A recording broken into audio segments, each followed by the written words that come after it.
அறிவே மனம். உங்கள் உளவியல் சகோதரி எம்எஸ்கே பிரியா. இந்த நவீன உலகத்தில், டிஜிட்டல் உலகத்தில் எல்லோருமே ஏங்குறது அன்பு.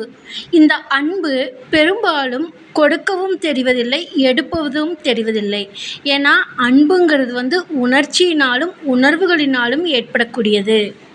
இந்த அன்பு, பாசம் இது எல்லாம் காசு கொடுத்தும் வாங்க முடியாது, வேஷம் போட்டும் வாங்க முடியாது. ஏன்னா அவரவர்களோட அறிவு பாதையில் பதிவானதின் படி தான் அன்பு கொடுக்க தெரியும், எடுக்க தெரியும், செயல்படுத்த தெரியும். ஒரு உணர்வுனாலையும் உணர்ச்சினாலையும் செயல்படுறதுக்கு ஒரு மனிதனுக்குள்ள அன்பு, பரிவு, பாசம், அமைதி, நிதானம் இருக்க வேண்டும். இதற்கு மாற்றமாக எண்ணமும் செயலும் சிந்தனையும் செயல்படுறப்ப தான் பல குழப்பங்களும், பல வேறுபாடுகளும், பல மாறுபாடுகளும் ஏற்பட்டு குடும்பத்திலும் சமூகத்திலும் இணைந்து வாழ முடியாமல் பல சிக்கல்களையும் எதிர்கொள்கின்றார்கள். பெரும்பாலும் அன்புங்கிறது எல்லாத்துக்குமே கொடுக்க தெரியாது, கொடுக்கவும் தெரியாது, வாங்கவும் தெரியாது. உதாரணத்துக்கு வீட்டில் நீங்கள் டிஃபன் லஞ்ச் எல்லாம் ரெடி பண்ணால் கூட வச்சுப்போம் அப்படிம்பாங்க. அதுதான் அவங்க அன்புன்னு நினச்சிக்கிறாங்க. அவங்களுக்கு அப்படி தான் பேச தெரியுது. அதான் அவங்களோட கம்யூனிகேஷன். அப்போ இவங்க இப்படி தான் பேசுவாங்க, இவங்களோட கேரக்டர் இதுதான் புரிஞ்சுக்கிட்டோம்னா நம்மளுக்கு பிரச்சனை இல்லை. ஏன் இவர்கள் இப்படின்னு கேள்வி கேட்டிங்கன்னா உங்களுக்கு பாதிப்பு. அப்போ மற்றவர்களை மாற்றுவது நம் நோக்கம் அல்ல. நம்மளை நம்ம மாற்றிக்கிட்டோம்னா நம்மளுக்கு வளர்ச்சி, நம்ம குடும்பம் முன்னேறும். ஏன்னா ஒரு தாயை போல தான் பிள்ளைங்க சொல்கிறோம். நம்ம எப்படி இருக்கிறோமோ அப்படிதான் நம்ம குழந்தைகளோட வளர்ச்சியும் இருக்கும். இதை பார்த்து தான் இந்த டிஎன்ஏ அடுத்த ஜென்ரேஷனுக்கு ஃபார்வேர்ட் ஆகும்.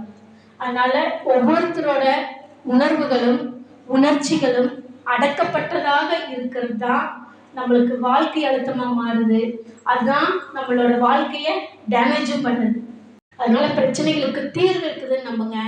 ஒவ்வொரு பிரச்சனைகளுக்குமே எப்படி எந்த ப்ரொஃபஷனல் இருக்காங்களோ அவங்ககிட்ட ஒரு கன்சல்ட் பண்ணி அதுக்கான தீர்வு வழிமுறைகளை எடுத்துக்கோங்க. தேவையில்லாமல் உங்கள் ஃப்ரெண்ட்ஸுக்கிட்டேயோ மற்றவங்ககிட்டேயோ ஷேர் பண்ணிகிட்டே இருக்கிறனால பிரச்சனைக்கு என்றைக்குமே தீர்வு கிடைக்காது, அது அதிகம்தான் ஆகிட்டுருக்கும். உங்களுக்கு இப்போ ஆஃபீஸ்லேயே ஒர்க் பண்ணுறீங்க, உங்கள் ஹையர் ஆஃபீஸர்கிட்ட ஒரு ப்ராப்ளம் இருக்குன்னா டைரெக்டாக நீங்கள் அவங்ககிட்டே டீல் பண்ணிக்கலாம். நீங்கள் இது செஞ்சது எனக்கு இப்படி இருக்குது, வாட் நெக்ஸ்ட், நான் என்ன பண்ணணும், என்கிட்ட என்ன சேஞ்ச் நான் பண்ணிக்கணும் அப்படின்னு கேட்டு பாருங்கள். உங்களுக்கு வளர்ச்சி ஆட்டோமேட்டிக்காக வரும்.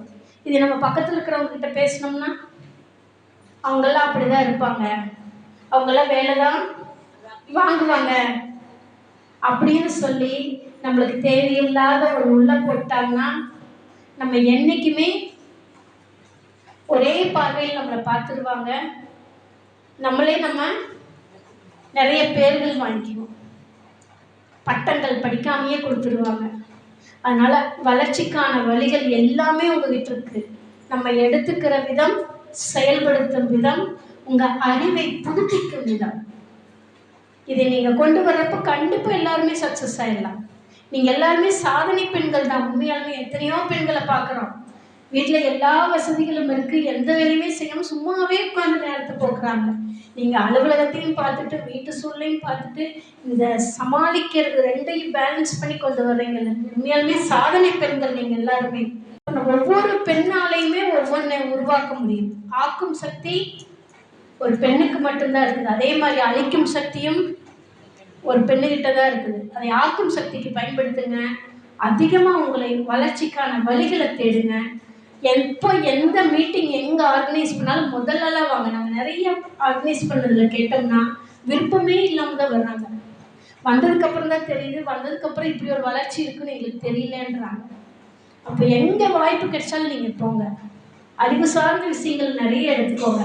அப்போ உங்கள் குழந்தைகளும் அதை தேடி வருவாங்க. All the best. உங்களோட ஜென்ரேஷன், உங்களோட அடுத்த ஜென்ரேஷன் வளர்ச்சி அடைவதற்கான அடுத்த வழிகாட்டுதலை எடுத்துக்கோங்க. என்றைக்கும் மகிழ்ச்சியாக இருங்க. வாழ்க்கை அழுத்தத்திலிருந்து விடுபட்டு சமநிலையில் செயல்படுங்க. இந்த அன்பு சார்ந்த, உணர்வு சார்ந்த, உணர்ச்சி சார்ந்த பாதிப்பிலிருந்து விடுபட்டு இயற்கையோடும் குடும்பத்தோடும் சமூகத்தோடும் இணைந்து வாழ்வதற்கான உளவியல் பகுப்பாய்வு மற்றும் எம்எஸ்கே மைண்ட் செட் நாலேஜ் தெரப்பியில் எம்எஸ்கே மென்டாரிங் ப்ரோக்ராம் கொடுத்து கொண்டு வருகின்றோம்.